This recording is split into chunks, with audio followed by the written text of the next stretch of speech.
এখানে আমরা দেখছি যে এইখানে ইনফিল্ট্রেশন লস হওয়ার পরে যে অংশটা থাকছে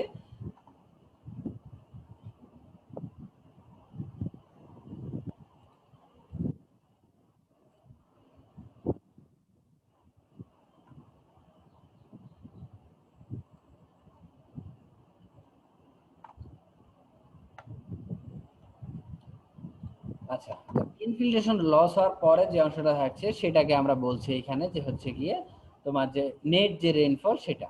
তো এই যে এখানে সেটাও দেখানো হয়েছে। এই বিষয়গুলো আমরা কি বলে রেইনফল যে চ্যাপ্টার বা প্রেসিপিটেশন চ্যাপ্টার আমরা এগুলো পড়ে এসেছি। তো এইখানে ওই জিনিসটা তো এখন চিন্তা করো যে effective time duration of rainfall তাহলে কি হচ্ছে, it is the net duration of precipitation during which the rainfall rates are more than infiltration rate. তার মানে হচ্ছে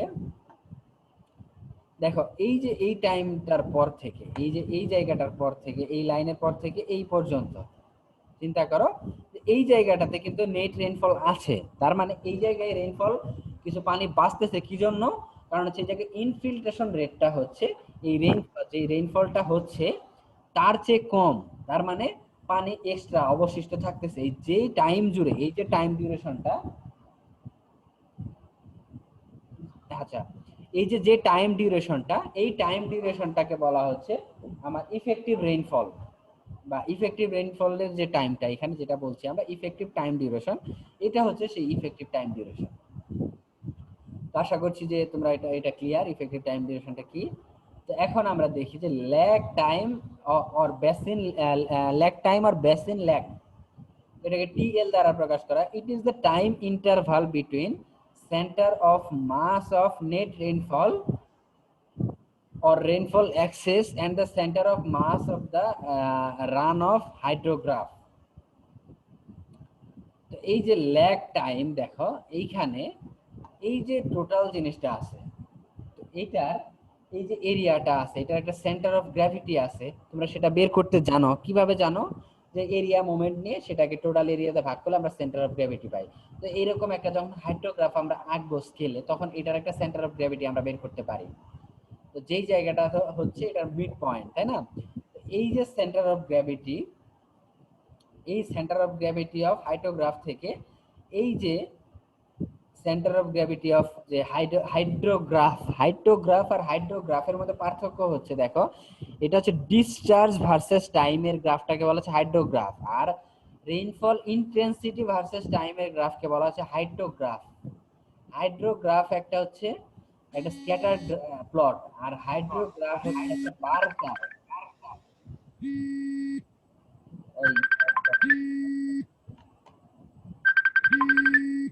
এই কার ফোন বাজছে? আচ্ছা, তো এই জিনিসটা তাহলে এই যে ডিফারেন্সটা এটার সেন্টার অফ গ্র্যাভিটি থেকে যে পিকের মধ্যে যে টাইম ইয়াটা ডিফারেন্সটা সেটাকে বলা হচ্ছে lag time. The more commonly it also taken as the time lapse between the center of mass of effective rainfall to the peak of the hydrograph। যেটা আমরা বললাম একই একই জিনিস আরেক ভাষায় বলা হয়েছে এখানে। তো এখন আসি যে time to peak. So time to peak, it is the time interval between the starting of the rising limb A to the peak of the hydrograph as shown in figure। এই যে ফিগারটা আছে এইখানে দেখো, এই যে পয়েন্ট এ যে জায়গা থেকে হাইড্রোগ্রাফটা শুরু হচ্ছে বা এই যে রাইজিং লিম্ব যে যে পয়েন্ট থেকে শুরু হচ্ছে সেটা থেকে আমার পিক পয়েন্টের যে ডিসটেন্স এটাকে বলা হচ্ছে এই যে টাইমটা, এই টাইম ডিউরেশনটাকে এইটুকু থেকে এইটুকু মানে হচ্ছে এই টাইম ডিউরেশন। এই টাইম ডিউরেশনটাকে আমরা কি বলছি, যে পিক টাইম। এই টাইমটাকে বলা হচ্ছে আমাদের পিক টাইম। ঠিক আছে, পিকে পৌঁছাইতে যে টাইম লাগে মেইনলি সেটাকে আমরা বলতেছি এখানে পিক টাইম। তো এই হচ্ছে গিয়ে বিষয়। তারপর হচ্ছে time of concentration. Time of concentration is defined in two ways.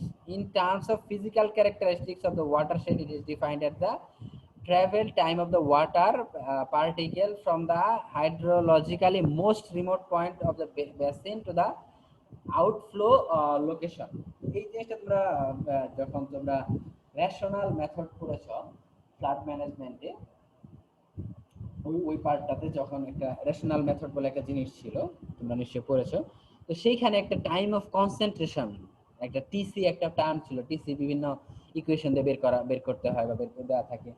তো এই যে ওই জিনিসটাই টিসি, মানে একটা সবচেয়ে রিমোটেস্ট এরিয়া, একটা ওয়াটার শেডের যে রিমোটেস্ট এরিয়া থেকে এর যে আউট আছে, যেই জায়গা থেকে তোমার বেসিন, বেসিনের পানিটা যে ক্যাচমেন্ট এরিয়া থেকে এসে যে ওয়াটার এরিয়াতে যে সোর্সে পড়তেছে, সেই যে পয়েন্টটা, সেই পয়েন্ট পর্যন্ত আসতে যে সময় লাগে, সেই সেই সময়টাকে আমার বলা হচ্ছে যে টাইম অফ কনসেন্ট্রেশন।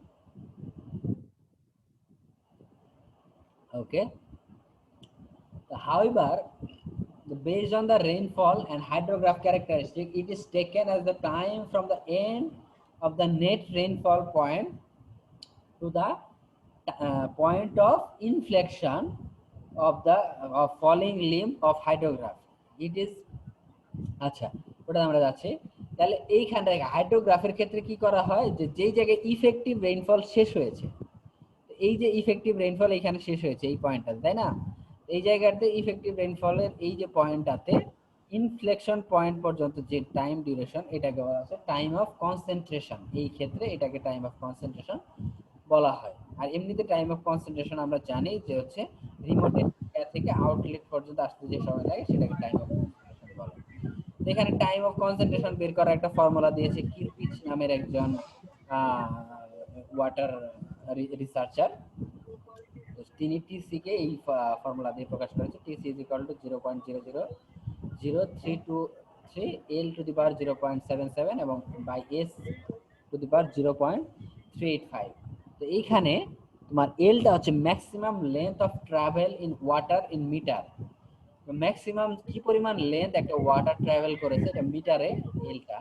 আর এসটা হচ্ছে স্লোপ অফ দ্য চ্যানেল, এটা হচ্ছে এইচ বাই এল, মানে চ্যানেলের স্লোপটা কতটুকু, এটা। তো এরপর আসি আমরা হচ্ছে recession time. It is the duration of direct run of after the end of the effective rainfall. এটা হচ্ছে যে এই run of, direct run of এর যে টাইমটা, সেটা হচ্ছে after the end of effective rainfall. Effective rainfall শেষ হয়ে যাওয়ার পরে যে টাইমটা রান অফ এর যে টাইমটা লাগে, সেই টাইমটা হচ্ছে যেই টাইম জুড়ে রান অফ হয় সেই টাইমটাকে বলে recession time. It is the difference between the time between end of the effective rainfall and the lowest point D of the recession limb. তার মানে হচ্ছে এই যে এই জায়গায় রেইনফল অফ হয়ে গেছে, এই জায়গা থেকে এই যে ডি পয়েন্ট পর্যন্ত এখানে যে লোয়েস্ট যে পয়েন্টটা আছে সেই পর্যন্ত যে ডিসটেন্সটা, সেটাকে বলা হচ্ছে এই effective rainfall, sorry recession time. The time base of hydrograph, it is the time from which direct runoff begins to time when it stopped. তার মানে it is the time from which direct rainfall begins to when it stopped, মানে যে জায়গা থেকে direct run of start হয় এবং এই জায়গা থেকে শুরু করে যে জায়গায় ডিরেক্ট রান অফ শেষ, এই জায়গাটা থেকে বলা হচ্ছে time base of hydrograph. In other words, it is the time from beginning point A to end point D, মানে টোটাল টাইমটা, যেই টাইমটা জুড়ে ফ্লো হচ্ছে সেই টাইমটাকে বলা হচ্ছে এই টাইম বেস অফ হাইড্রোগ্রাফ।